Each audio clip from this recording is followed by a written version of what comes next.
Gente, vocês gostaram? Olha, se tiver mentindo, é 7 anos de azar. Só para contar isso a vocês.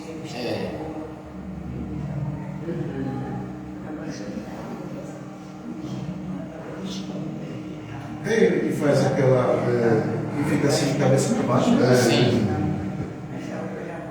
Eu não faço, não. O senhor João, só um pouquinho. Olha, como é o nome do senhor? Erivan. Veio perguntar se era o senhor que estava de cabeça para baixo. Ontem à noite, lá em Coremas, teve a exibição do filme e teve um menino depois que se aproximou da gente e disse que queria ser como ele. Ele levou umas sementes também para lá. O menino chegou para ele e disse: olha, fique tranquilo que eu vou plantar essas sementes. E se você vir com o seu carnaval aqui, eu vou lhe ajudar, eu vou chamar meus amigos, eu vou brincar com você e eu quero aprender.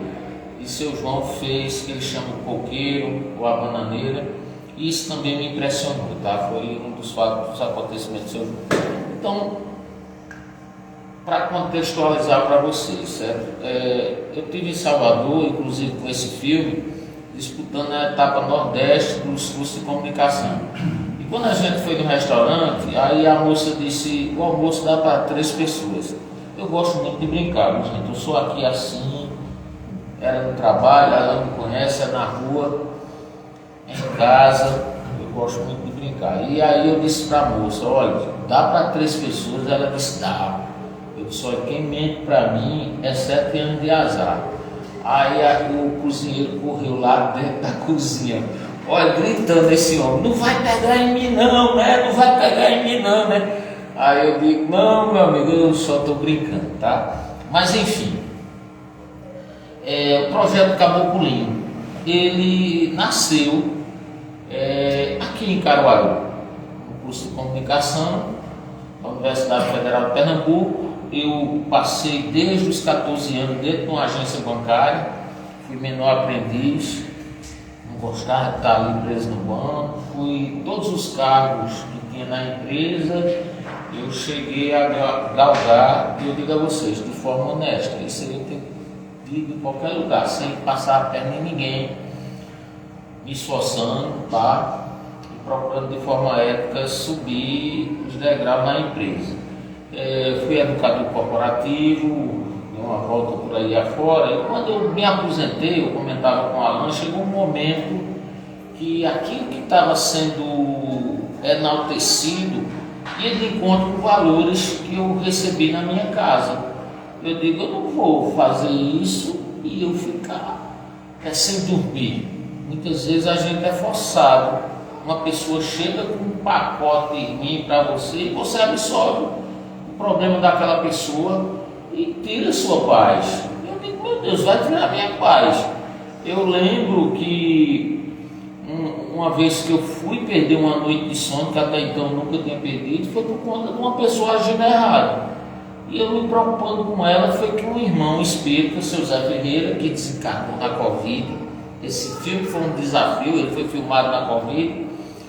O irmão Zé Ferreira disse: olha, João Marcelo, no seu ambiente de trabalho tem um protetor. Você, quando chegar, faça a sua prece, a importância da prece. Faça a sua prece e peça para o irmão ali harmonizar quem vem desarmonizado, para que seu trabalho ocorra bem. Na rua tem um espírito que é responsável, um trabalhador espiritual que é responsável por essa rua. Essa casa espírita tem um irmão que é responsável por tudo que acontece aqui. Não foi à toa que a gente veio aqui nessa tarde. Talvez alguns aqui tenham vários contratempos, mas seu anjo da guarda: não vá, assista, vá para lá, vocês vão participar desse momento, desse banquete espiritual. Nessa cidade tem um espírito que é responsável por Caruaru, no nosso estado, no nosso país, no nosso planeta, que o governador espiritual nosso é Jesus Cristo, que no Livro dos Espíritos, que é a nossa base, diz que uma das respostas mais curtas, se eu não me engano é a questão 657, a Ana me corrija. Quem devemos ter como modelo e guia da humanidade? E a resposta mais curta que tem lá no Livro dos Espíritos: vede Jesus. Mas não é olhar Jesus ou olhar Jesus, se fosse um templo católico aqui, tivesse com Jesus numa cruz ou numa imagem. O ver de Jesus é convidar a gente a agir como Jesus. Eu posso falar de mim, gente. A partir do momento, como eu tinha falado com vocês no início, que eu me identifiquei mais com os postulados espíritas, quando eu tinha uma dúvida, eu parava e dizia como era que Jesus agiria no meu lugar nesse momento. E eu digo a vocês com certeza, a gente sempre vai seguir a melhor resposta. Se a gente não seguir, ainda é por conta de nossas imperfeições, do nosso egoísmo, do nosso orgulho, da nossa vaidade, que ainda, infelizmente, alimentamos. Às vezes a gente vive num mundo de fachada.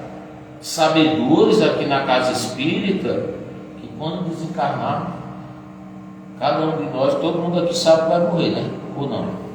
Vamos morrer, a gente vai morrer. E chegar lá, eu não vou estar aqui, eita, aquele rapaz lá, ó, aquele velho lá, com a cara e tal, não, certo? A gente vai trabalhar com a verdade. Aquilo que eu falei para vocês no início, quando o seu João disse hoje, a caminho da vida, disse: a verdade entra em qualquer lugar. Agora, a mentira, ela pode entrar por um tempo, mas depois ela é desmascarada. Isso é a certeza, se a gente for procurar na história, vai estar estampado. E como eu disse a vocês, eu me aposentei, certa feita eu cheguei até no escritório de um amigo, um irmão espírita. Vocês estão escutando? Tá, beleza, não precisa do microfone não, né, Alan? Não. Mas daqui a pouco vai usar. Aí, uma funcionária dele estava querendo se inscrever no Enem. Aí, aposentado, as pessoas acham que um aposentado é desocupado. Porque eu comecei a trabalhar, como disse a vocês, com 14 anos de idade, com a carteira, o banco chegou, fez um plano de demissão voluntária, eu fiquei na dúvida, sai, não sai, saí. Ela disse: Marcelo, me ajuda, faz minha inscrição aqui, que é o último dia, eu não estou conseguindo não. Eu fiquei tentando acessar o site, ela fez a inscrição, ela disse: por que tu não faz aquilo? Eu tinha estudado, gente, em 1982, e esse ano era 2015. Aí ela disse: vamos fazer a tua, tu tivesse esse trabalho todo, te inscreve, não custa nada. E eu fui fazer o Enem. Daqui uns dias, eu não sei se a Jo já fez ou vai fazer. Já fez, cheguei lá no sábado, os meninos tudo tenso, eu olhava para o rosto daquelas crianças, tudo assim, nervoso, e eu tranquilo. Comecei a fazer as provas, relembrando assunto que eu nem lembrava mais, eliminando uma coisa, outra. No domingo, o mesmo estado, tensão no jovem, e eu tranquilo. Aí minha redação tirou uma nota alta, 970 pontos. Pegou as outras notas minhas, jogou lá em cima. Eu comecei a simular, tinha um desejo no meu coração de fazer direito, fazer psicologia, fazer filosofia, e aí os cursos tudo em Recife. Aqui em Caruaru, o irmão disse: vai fazer economia, que é a sua área. Eu digo: eu não quero ver número na minha frente. Vai fazer engenharia. Eu digo: Deus me livre, eu não quero cálculo. E tinha design e tinha comunicação social. Essa menina que fez o curso, fez o Enem, não passou. E ela queria fazer comunicação social. Então a paixão que ela tinha pelo curso, ela começou a me convencer. Você vai fazer tal, eu digo a vocês de coração, se ela fosse a primeira pessoa a entrar no curso, eu teria desistido. E eu passei um mês agoniado, sem querer cursar, porque eu achava que eu estava tirando a vaga de alguém. Foi que Conceição do Monte, essa nossa irmã espírita, disse: João Marcelo, se alguém não está nessa colocação é porque não se preparou suficientemente. Vai fazer esse curso? Chego na Universidade Federal, um curso de URO, um monte de menino com 17 anos. Eu não sou de falar de geração não, porque quando eu era mais jovem, povo me chamava de doido, meus amigos de doido, meu pai censurava. Então, quando eu olhava, eu via muito egoísmo lá nos jovens. O que é que aconteceu? O primeiro dia que eu fui entregar os documentos lá, o vigilante disse: ei, aí não é a fila não, a fila de pai é lá do outro lado. Aí eu disse: como é que você sabe que eu sou pai? Aí ele disse que aí é só dos alunos. Eu disse: mas eu passei. Ele ficou todo sem jeito. Pasmem. Na primeira aula foi uma palestra, eu fui para um auditório e a prancheta de assinar, essa professora é muito minha amiga. Quando eu fui assinar, ela puxou a prancheta: você não é para assinar não. Eu disse: mas por quê? Só é aluno. Aí eu falei, porque eu estava no meio daqueles jovens e eles com todas as suas preocupações. Inclusive no primeiro trabalho lá, ficaram assim, eu fiquei de fora dos grupos. Eu disse: professor, eu vou fazer só, etc. A professora: não, você vai participar. E um colega lá chegou, deu tarefa a todo mundo do grupo, chegou para mim e disse: você não faz nada, você vai ganhar a nota. Eu digo: não, eu quero participar. E ao longo do tempo a gente foi interagindo com todos, o curso foi excelente e eu me identifiquei com a área de audiovisual. Mas aí teve uma primeira atividade do curso, que foi um professor nos convidou a criar um perfil. Eu poderia escolher Alan, e o perfil eu dizer que Alan tem um jeito calmo, bonachão, e vai para o Tribunal de Contas, e depara com aqueles prefeitos querendo enrolar, e não sei quem não deve, não tem não, né? Nem nenhuma política. E eu começar a contar, falar de Alan dessa forma, que Alan sai assim para casa, tal, a forma dele agir, de interagir no centro. Mas aí eu resgatei uma imagem. Eu trabalhava na cidade de João Freire, um domingo de carnaval, digo a vocês. Eu saí decidida a me divertir com meus amigos. Eu fui à cidade de João Freire. E a prefeita lá na ocasião que eu conhecia, estava só no palco, ela e um vereador. E eu estava lá embaixo, e os grupos folclóricos passando. E ela começou, o locutor me chamar sem querer ir. Terminei muito da força. E aí eu deparo o seu João Cordeiro, acho que na época ele deveria ter 75 anos, no meio dos jovens, saltitando, o asfalto pegando fogo. Eu digo: esse homem está ligado na tomada. Eu tenho que conhecer esse homem. Aí eu disse: eu for lá, a prefeita me pegou no braço, daqui você não sai. E eu tentando driblar, quando eu desci do carro, esse homem já tinha subido do carro, já tinha ido para outra cidade, que era Salgadinho. Eu guardei ele na memória. E quando esse professor chamou esse perfil, eu fui atrás dele. E na cidade lá de João Freire, todo mundo só indicava aqueles brincando daquele bloco dele, os mais novos. Eu: não é esse não. Indicaram para o outro cidadão de outro bloco. Não é esse. E até que enfim, que um dia disseram que ele morava lá no sítio, e eu fui lá no sítio dele. Ele não estava na casa dele. A esposa dele disse: olha, ele foi botar uma cerâmica. Eu cheguei lá, ele estava com os álbuns dele, mostrou as fotos, a gente marcou.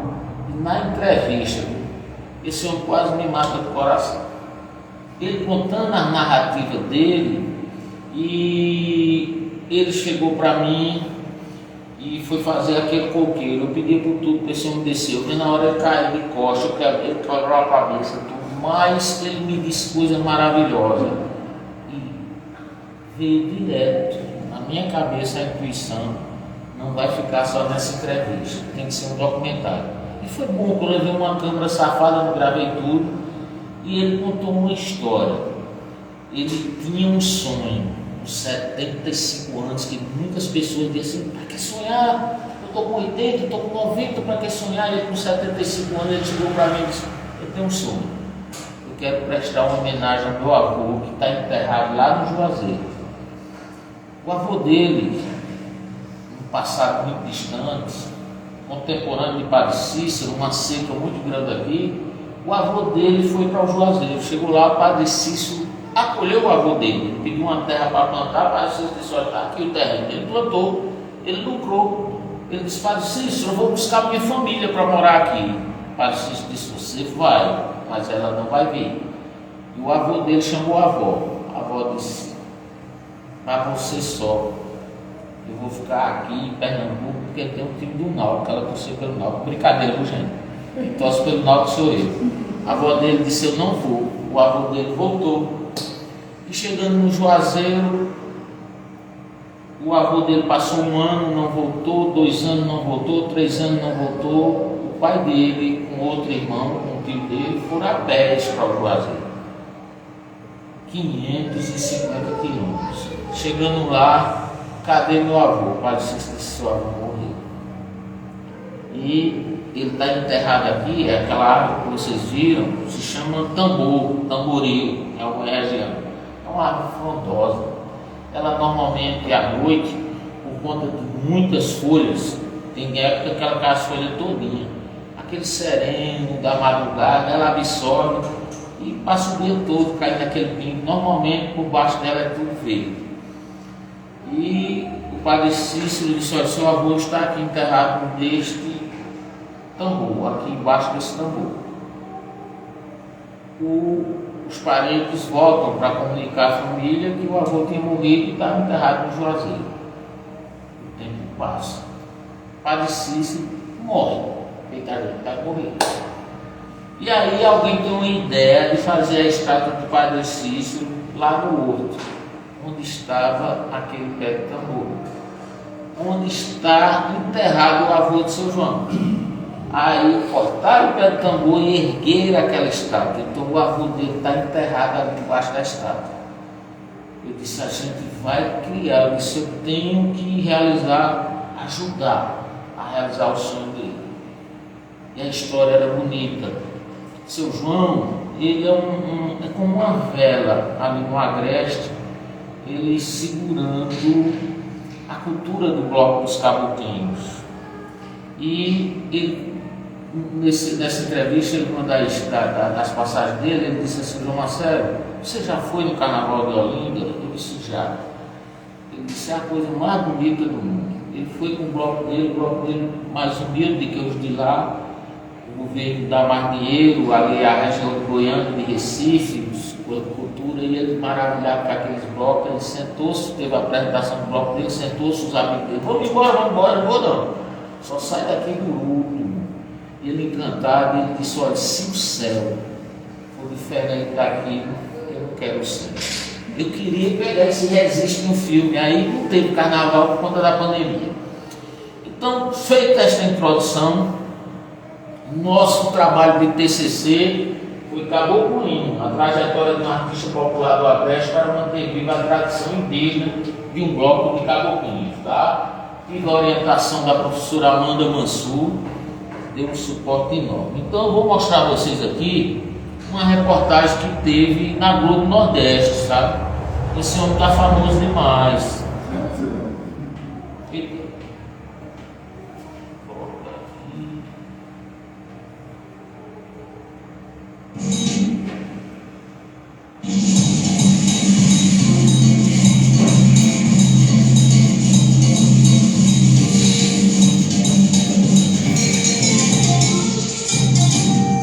Você me chama caboclo, eu não sou caboclo não. Foi o sol que me queimou lá em cima no sertão. Seu João de Cordeiro tem 80 anos. Diz que começou a gostar de carnaval há 70 anos. Eu comecei a brincar carnaval com 10 anos de idade. Isso aí já veio do meus tratadores, essa brincadeira. É, seu João, tanta história para contar que rendeu o documentário Caboclinho, de João Marcelo Alves. Ideia que veio durante um passeio pela zona rural de João Alfredo, no Agreste.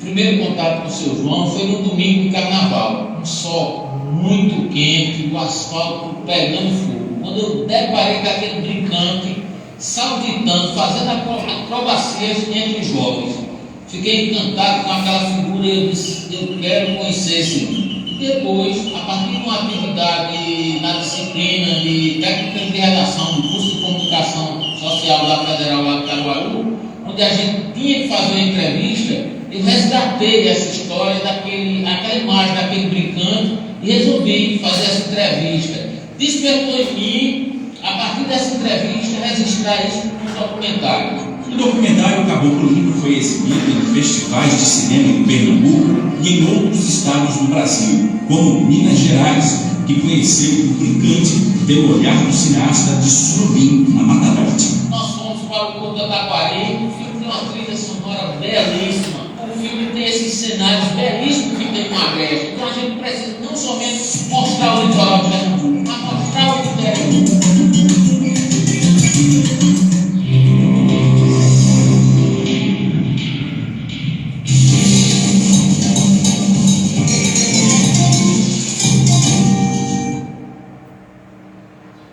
Gente, os blocos de caboclinhos. Essa tradição, ela tem origem na religiosidade indígena, na Toré. Os indígenas têm sua religião, fala dos encantados, tem seu contato com o mundo espiritual. E os jesuítas, naquela época, pós início de colonização portuguesa, uma forma de atrair os índios, começaram a convidar eles para fazer sua prática religiosa e introduzir as bandeiras, introduzir os instrumentos de sopro, dos nossos irmãos africanos a parte de tambores, e aproveitava as procissões para desenvolver essa atividade. Desde 2016 é considerada patrimônio imaterial do Brasil. Como eu disse a vocês, aqui em Pernambuco tem mais de 200 grupos, a grande maioria na capital e em Goiânia. E como o Alan falou, a grande maioria, quando eu fui pesquisar sobre caboclinhos, aí deparei com a figura da Jurema. Os nossos irmãos juremeiros, o índio tem aquele trato de fazer um chá com a Jurema e facilita o contato, o estado de transe com as entidades espirituais. E foi quando eu fui conversar com ele chegou para mim e disse: olha, normalmente quando o meu bloco vai sair, a gente faz uma prece, a gente pede a Deus proteção, pede para não acontecer nada com ninguém, nem nada com as pessoas que vão assistir. E ele falou para mim, quando eu, primeiro carnaval dele, com 10 anos de idade, houve uma situação que os grupos rivais, como era a disputa, um fazia uma cambalhota, o outro grupo fazia, aí a pessoa aplaudia. Então os dois líderes diziam: você ganhou. Quando achava que era um empate, parecia esses programas de hoje de auditório, vamos para o desempate. Só que um cidadão tinha uma rivalidade com outro do grupo dele, e o cara estava com a faca escondido e desferiu um golpe. Ele disse que acabou o carnaval dele, com 10 anos de idade, o cara com medo da polícia, furo, tal. Seu João tem uma presença muito forte na nossa região, lá em Surubim. Quem abre o carnaval de Surubim todos os sábados é o bloco dele. Então andava aos pés. Então quando eu fui formatar isso, eu tive cuidado de ir com o carro com ele, rodando. Eu tinha 8 árvores dessa de tambor, que seu João queria pegar as sementes de tambor e levar para plantar lá no Juazeiro. A gente vai falar daqui um pouco para aqui. Então, o nosso objetivo era criar um curta-metragem de 15 minutos, certo? Falando da vida dele e do bloco. E nós, a justificativa era proporcionar uma visibilidade aos artistas populares distante do centro da capital, divulgar o bloco de carnaval dele, do Agreste Setentrional, contribuir para o acervo cultural do município com um material de qualidade e mostrar o idoso como agente participativo da sociedade. Mas o objetivo maior era valorizar seu João junto à comunidade dele. Eu via como mestre que as pessoas não tinham esse respeito. Isso aqui foi o que nós utilizamos de referencial teórico, tá? Principalmente um dos grandes documentaristas brasileiros, chamado Eduardo Coutinho. Ele gostava de retratar as pessoas mais simples. Quem tiver curiosidade, tem grandes filmes dele no YouTube, tá? Então, um pesquisador, Paul Ricard, ele fala sobre o sentido da responsabilidade. E ele diz: olha, onde há poder, há fragilidade, e onde há fragilidade, há responsabilidade. eu diria mesmo que o objeto da responsabilidade é o frágil, o perecível que nos solicita, porque os frágeis está de algum modo confiado na nossa guarda, entregar ao nosso cuidado. Seu João, gente, ele na entrevista ele disse assim: olha, eu já gastei no meu bloco R$3.000, esse instrumento, a preaca, quem faz é ele, essa roupa. E ele falou bem baixinho, vou falar baixinho, vai ficar gravado, né, Alan? Se a esposa dele escutar, a minha esposa não escutar, senão ela vai brigar comigo. Mas ele tem esse prazer do bloco sair, tá? Bill Nichols, que é um dos grandes teóricos aí do documentário, ele disse que o documentário ele tem algumas características bem próprias. Por estar próximo à figura, vocês estão vendo o seu João, ele me acompanha nos festivais, ele gosta de dançar, gosta de fazer aquele ao vivo, ele faz assim, diz que o filme é uma coisa morta, e ele é uma coisa viva, ele mostra as suas performances. Eu vou falar tá, algumas situações que aconteceram. Esse documentário serve como um advogado, serve, isso aqui é a netinha dele, sabe? Essa menina faz tanta coisa. Eu disse: seu João é sua sucessora, já que os filhos dele estão lá em São Paulo, mas o pai dela, por machismo, diz que não é coisa de menina, é coisa de mulher. Eu fico morrendo de dó, mas Deus há de arrumar uma solução, sabe? Falei de Eduardo Coutinho, outro cineasta pernambucano, Fernando Spence. Então, como foi esse documentário, tá, gente? Eu tinha esse desejo, eu fui pleitear junto ao Fucultura, perdi no primeiro edital, fiquei em segundo lugar, e quem ganhou foi um festival de cinema lá de Surubim. Eu fiquei triste, eu tinha dito a ele: olha, eu estou tentando fazer seu filme, aguarde, eu venho um dia aqui. E aí eu perdi para esse festival. Depois apareceu a Lei Aldir Blanc para a gente defender duas coisas importantes, gente. As promoções, os incentivos culturais. Às vezes as pessoas dizem: fulano é um preguiçoso. Todo o dinheiro que foi arrecadado para esse filme custeou profissionais aqui da região do Agreste. Nós movimentamos restaurantes, hotéis. Ele recebeu um cachê, os integrantes do grupo dele, todos eles receberam um cachê. Aquele dinheiro circulou ali no comércio, circulou na economia.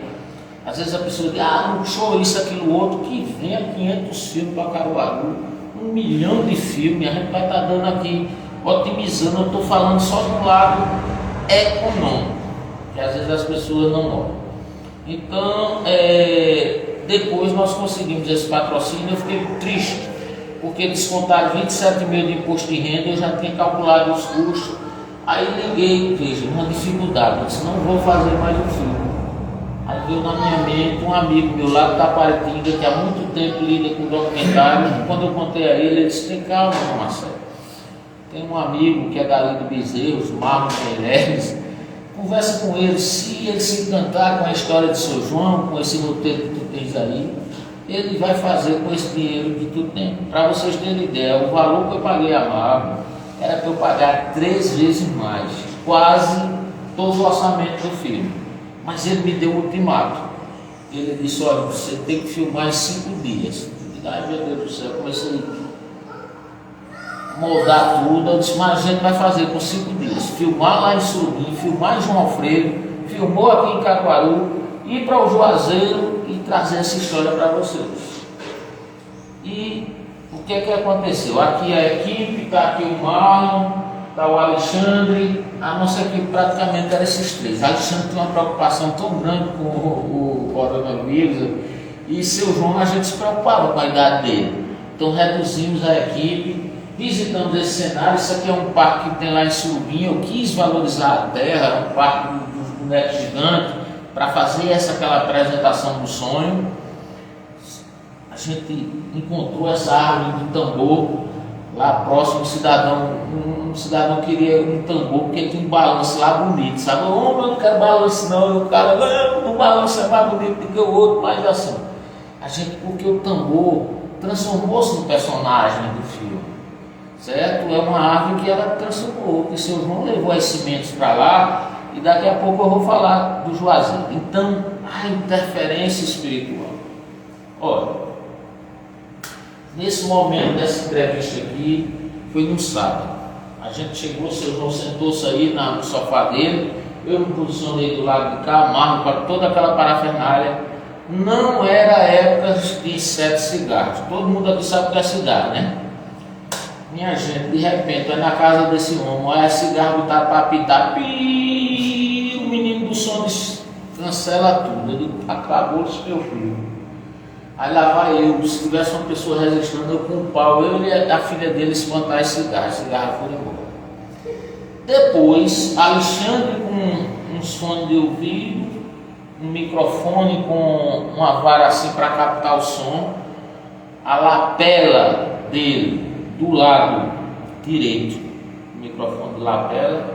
Quando eu comecei a entrevistar ele, Alexandre disse: para tudo, eu estou escutando o som do coração. Tum, tum, tum, tum, tum.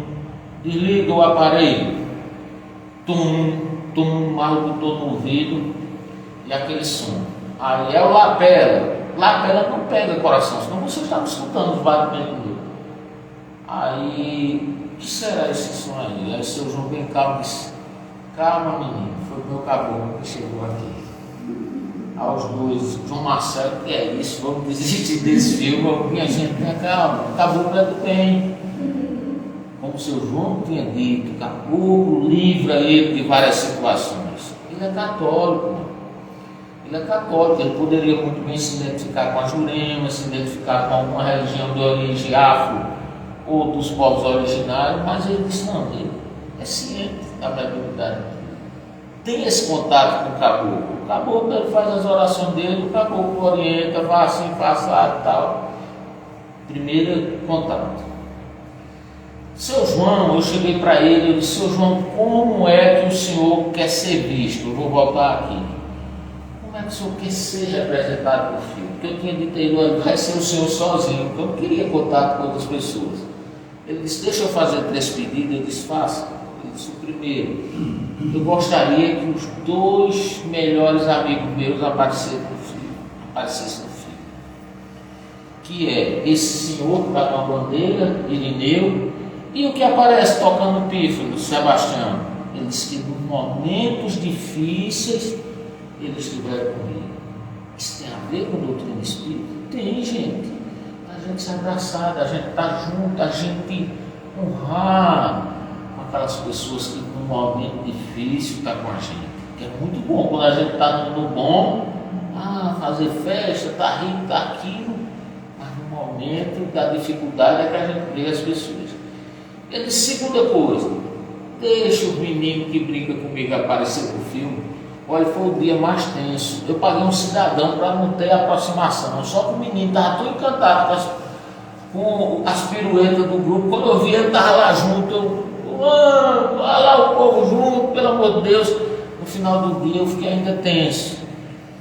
Todo mundo vacinado, seguimos todas as normas dos sindicatos de audiovisual, de álcool, de pressão, de se alimentar um distante do outro, de não ter contato e tal. Aquilo ali, olha, foi um dia tão tenso. Quando foi à noite, eu dei uma respirada, mas à noite ainda aconteceu uma coisa. Eu estava em casa, fazendo minha prece, estava no final do dia agradecendo ao menino que estava hospedado em João Alfredo, mais ou menos 20 quilômetros. João Marcelo, tem um ladrão querendo atacar aqui, a gente vai desistir desse filme. Eram uns bêbados no hotel batendo, e chama a polícia. Eu digo: tem calma. Na hora me veio a intuição que o caboclo ia cuidar. Eu disse: minha gente, fique tranquilo que o caboclo vai cuidar. E cuidou. Daqui a pouco chegou lá e tal, estava tudo resolvido. A gente aqui teve esses momentos do Juazeiro. Outro detalhe, tem esse momento muito bonito com a esposa dele. Eu percebi que ela estava querendo se emocionar na hora que ele estava querendo ir embora. Eu disse: mas deixa a câmera aí. A câmera ficou resistindo, ela se emocionou. Dona Marina está lá esperando por ele. Eu carrego ele, ela fica doidinha enquanto ele não chega em casa. E aí, seu João só ia plantar esse cimento no Juazeiro se o padre autorizasse. Eu saí daqui, olha, de Surubim, passei aqui em Caruaru, a gente fez a filmagem. O cidadão aqui não queria deixar filmar na rodoviária. Eu disse: homem, não, pelo amor de Deus, é um filme. Eu estou até devedor a ele para mostrar o filme. Foi que ele deixou. era dificuldade, era uma coisa em cima da outra, quando eu vinha a solução. E aí, eu passei a viagem toda dizendo a ele, olha, se não tiver padre lá, chocava, eu preocupado com o filme, e ele preocupado com os valores dele, da religião dele, o solo sagrado, tem um padre responsável, eu só canto se o padre autorizar. Quando a gente estava lá em Juazeiro, eu vi esses dois padres. Aí o seu João, dois padres ali, vamos lá, e ele foi. Quando chegou lá, gente, igual um filme chamado Pagador de Promessas, os padres desprezaram ele. Era seu João falando o desejo do padre assim. Aí eu dei uma voadora no padre. Cheguei para ele e disse assim, a paz de Jesus estejam com vocês. Eles olharam assustados para mim. Eu disse, salvo vocês dessa forma, porque foi dessa forma que o apóstolo Paulo pediu para os enviados em terras estranhas saudar as pessoas.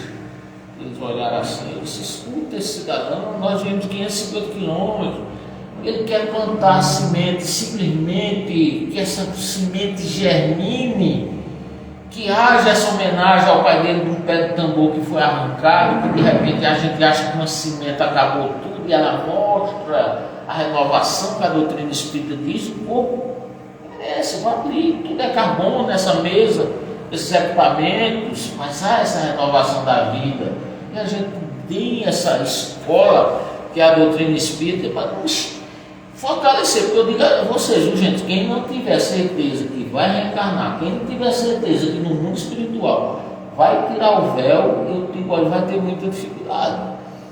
E eu digo isso até para mim, digo até para mim principalmente, que a maioria dos espíritos, quando chega lá no mundo espiritual, recentemente um irmão que desencarnou, o menino disseram que na desobsessão ele estava revoltado, que ele não queria desencarnar naquele momento. E ele se achava injustiçado porque fulano ficou, que era mais lindo e ele melhor. Aquilo que eu disse a Alain, eu cheguei para a senhora, disse, é um coração tão grande. A Alain disse, olha, a gente pensa que é, tá? Mas quando chegar no mundo espiritual a gente vai ter que deparar com essas verdades. E aí eu volto para esse padre. E ele chegou lá com tanta insistência, ele disse, procure a irmã ali. Aquela irmã Sônia, ela não estava no roteiro não. Olha a espiritualidade preparando as coisas. Quando eu adentro a igreja, tem um museu lá do Padre Cícero, ela estava fechando, eu disse, irmã, os padres pediram para a gente falar com a senhora, eu e o seu João. Ele viajou 550 quilômetros para plantar uma cimenta aqui, agora ele só planta se tiver uma autorização. E os padres disseram que era com a senhora.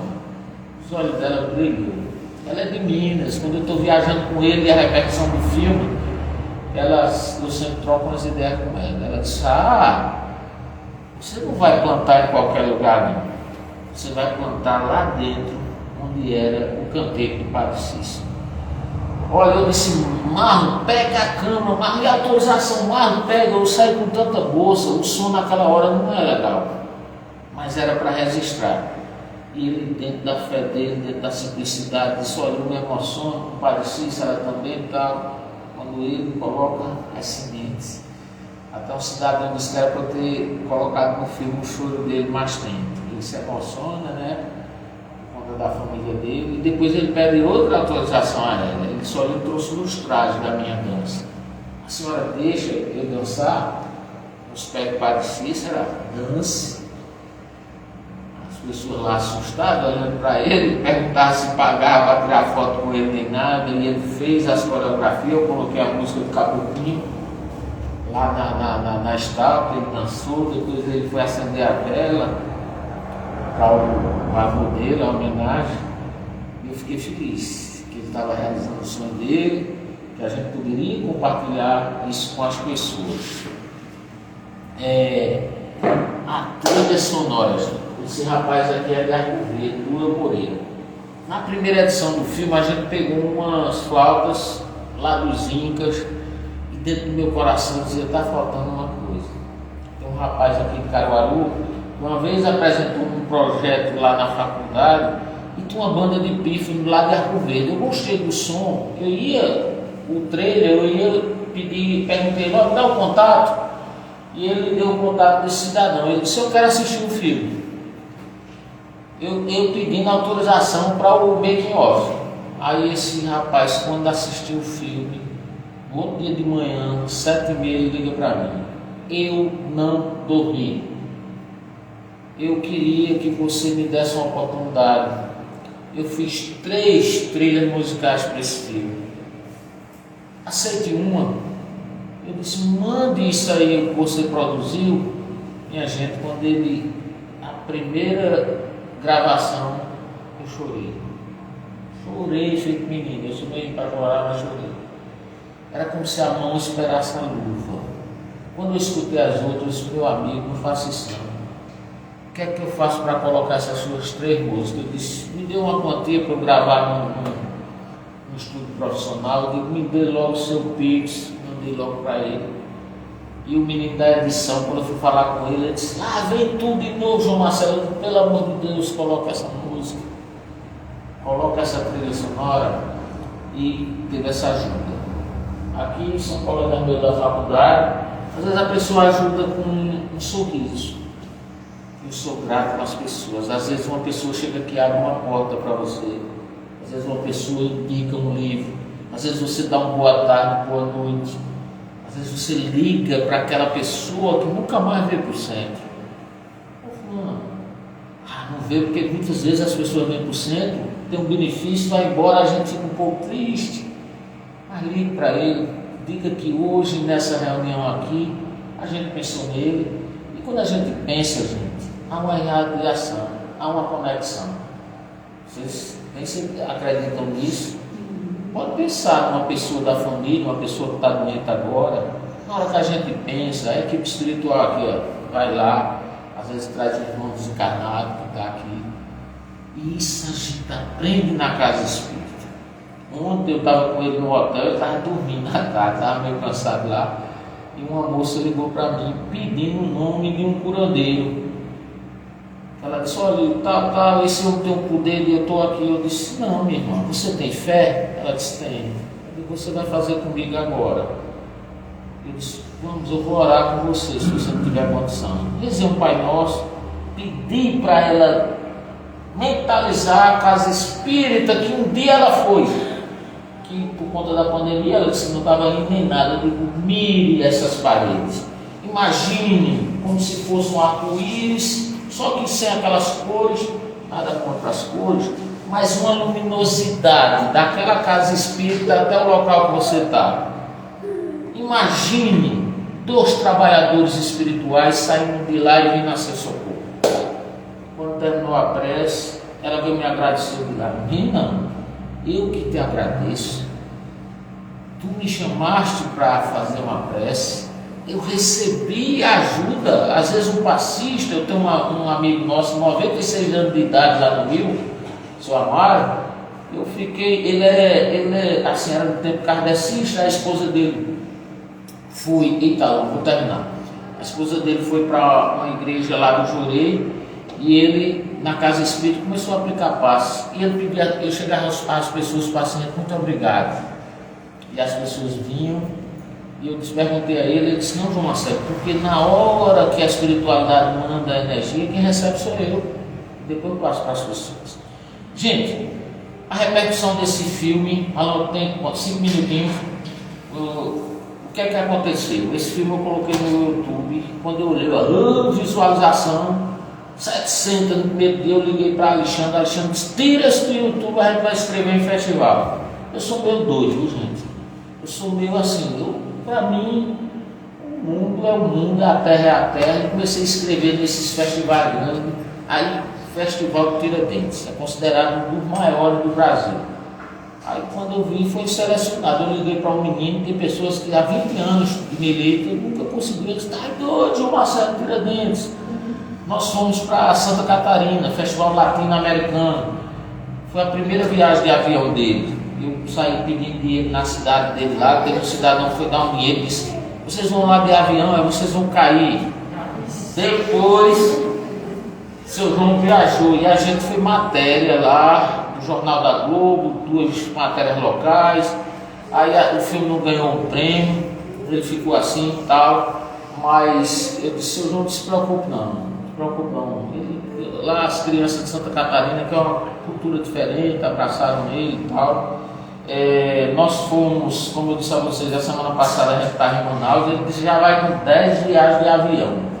Quando eu posso, e a gente foi para o Quinofórum, um dos maiores festivais internacionais no Brasil, e eu fiz questão que ele fosse para São Paulo, porque seu João, há 40 anos atrás, assim, ele ia para São Paulo, construiu a linha 1 do metrô, trabalhava em prédio, caiu no quinto andar, trabalhou debaixo da terra, e ele chegar num dos melhores cinemas de São Paulo. Isso é enaltecido, a cultura dele, a arte dele, eu acho que isso era emblemático, porque ele queria ir no local dele. Olha, é uma história comprida, vocês vão dar risada, a gente passou por perigo e tudo, mas Jesus e o caboclo ajudando a gente. Estamos numa bocada lá quente, viu? O povo lá, só para dizer a vocês, só Jesus mesmo. Quando eu percebi ele sem perceber, seu João, vamos embora, os meninos rodeando a gente, mas saindo. Gente, seu João recebeu uma medalha lá na cidade, tá? Com a maior comenda, que é a comenda eu até esqueci o nome lá, mas ele foi homenageado. Isso aqui foram vários festivais. O filme já passou na Turquia, o filme passou em Bogotá, na Colômbia, em Nova York. Recebi a notícia essa semana que vai ser passado na Índia, tá? Isso a nível internacional. Aqui a gente está num dos maiores festivais que vai ter aqui em Pernambuco, que é o de Triunfo, na próxima semana. Eu cheguei hoje dele, a gente saiu quando 7 horas da manhã, veio para aqui, que a gente estava em Corema, na Paraíba. O filme recebeu 2 prêmios, recebeu aqui no Festival de Caruaru como melhor filme, e a gente foi premiado em Goiás também, tá? E estamos por aí. Eu faço questão de levar ele, sabe? Seu João é um presente que Deus nos deu, tá? E eu digo a vocês, até como forma de... Isso aqui, o maior prêmio, gente, a gente foi para um festival lá, eu tenho que contar isso aqui. A gente era de pessoas cegas. Eu ganhei de presente a audiodescrição e as legendas. E a gente foi para a Vitória. Foi a primeira viagem que ele fez. Eu disse, já que é pessoas cegas, eu vou levar o personagem. Ele foi com os trajes dele. E essa senhora, os outros cegos, pegava aqui no espelho dele, ele ensinando a pregar, que isso aqui era um vídeo. Ela, como é que faz e tal? E assistiram o filme, e no mesmo dia a gente foi para Nazaré, um monte de surdo e mudo. O rapaz lá da Libra cansou os braços, de tanto mudo perguntar como eram os ensaios, quanto ele pagava o músico, os passos que ele fazia, que não fazia. Isso é o maior prêmio. A gente, através de uma obra de arte, a gente dá oportunidade àquelas pessoas que aparentemente limitadas. Em Recife também foi isso. Prêmio maior ontem a gente não recebeu de melhor filme. Ele vinha, mas rapaz, eu vou safadezinha do seu João, olha, aquele menino, tinha um menino lá. O menino saiu e foi para perto dele, bateu assim nele. No dia que você vir aqui, conta comigo, uma criança, conta comigo, eu vou lhe apoiar, eu vou estar dançando com você, vou chamar meus amigos e você não vai estar só. E a gente distribuiu a semente de tambor lá. Esse menino pegou assim, a semente no bolso assim e disse, olha, vou plantar, eu vou plantar com o coração. Para mim esse é o maior prêmio, tá? Esse filme tem trazido muitas alegrias a mim, tá? Eu acredito que eu fui simplesmente um intermediário. E de estar aqui com vocês, eu só tenho a agradecer. Não sei se vocês gostaram. Gostaram de verdade? Olha, isso é verdade. Olha, eu amei estar aqui, tá? Muito grato. Alan o tempo todo preocupado comigo, mas eu estou muito grato de estar aqui com vocês. Recebi uma energia tão boa de vocês aqui essa tarde, não tem prêmio maior do que isso, tá? Muita paz a todos.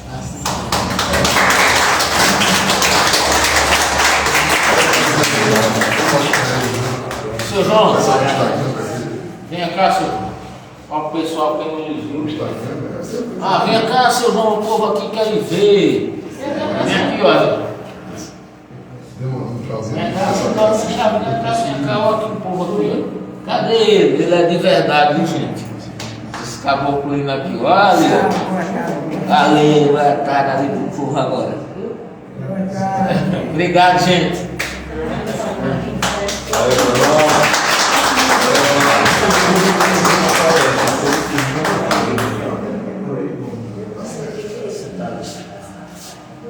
O João vai chegar aos 80 assim. Bem, meus irmãos, então, vamos concluir nossa tarefa, né? Então, a gente agradece nosso irmão João Marcelo, nosso irmão João de Cordeiro, que tiveram a gentileza de vir aqui conversar conosco, apresentar o filme. O pessoal no Instagram não pôde ver a apresentação do filme, mas, oportunamente, né, nos festivais, quando tiver disponível. Isso. E aí a gente também informa depois, quando tiver sendo exibido em algum festival, o pessoal pode assistir, né? Exato. E os festivais eles colocam durante um curto período, né? Fica em exibição. Pronto, muito bem. E a gente vê aí a riqueza, né? O filme, além de contar a história dele, que é muito bela, mas fala da fé em Deus, fala da imortalidade da alma, do culto aos antepassados, né? Fala da comunicação dos espíritos, e são todos temas que são trabalhados, estudados pela doutrina espírita. E o espiritismo tem essa característica, né? De ter esse respeito a toda e qualquer religião, às culturas, e saber, nós temos a certeza que, embora no espiritismo a gente trabalhe a comunicação mediúnica, mas a mediunidade não é patrimônio exclusivo do espiritismo. A mediunidade está em todo lugar, em toda e qualquer religião, em todo e qualquer agrupamento. A mediunidade está onde tiver gente, né? Onde tiver gente, tem espírito ali ao lado, se comunicando, seja através de uma intuição, ou da escrita, ou de comunicações faladas mesmo, né, na psicofonia, e por aí vai. E esse respeito que a gente deve ter a todas as religiões é uma coisa muito importante para nós que somos espíritas, né? Devemos respeitar as diferenças, compreender que toda expressão de amor a Deus é válida, é positiva, e tem que respeitar. Não existe uma melhor do que a outra. O que existe são leis morais, a lei de adoração. Lei de adoração, exatamente, né? E todos nós expressamos esse amor a Deus, é inato. Todos nós sentimos isso, a existência de Deus, e que vamos sobreviver à morte do corpo. Por isso que desde os primórdios que existem os cultos aos antepassados. Pois bem, para encerrarmos, agradecemos a presença de todos, vamos fazer nossa prece, né? Eu vou pedir então hoje quem gostaria de fazer a prece, nosso irmão Josenildo, pode vir fazer a prece? Por favor. Pessoal do Instagram, obrigado pela presença, viu?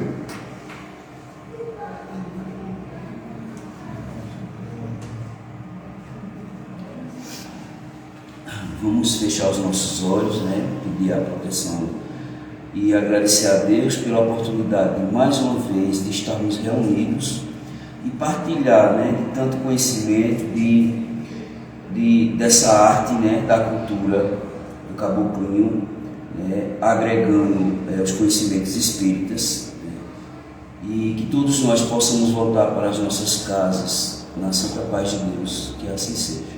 Assim seja. Sendo assim, meus queridos irmãos, damos por concluída essa parte dos trabalhos, e quem quiser tomar passe, aguarde um pouquinho sentado que a gente vai chamando, tá certo? Então, muita paz para todos. Fiquem com Deus. Deus, se quiser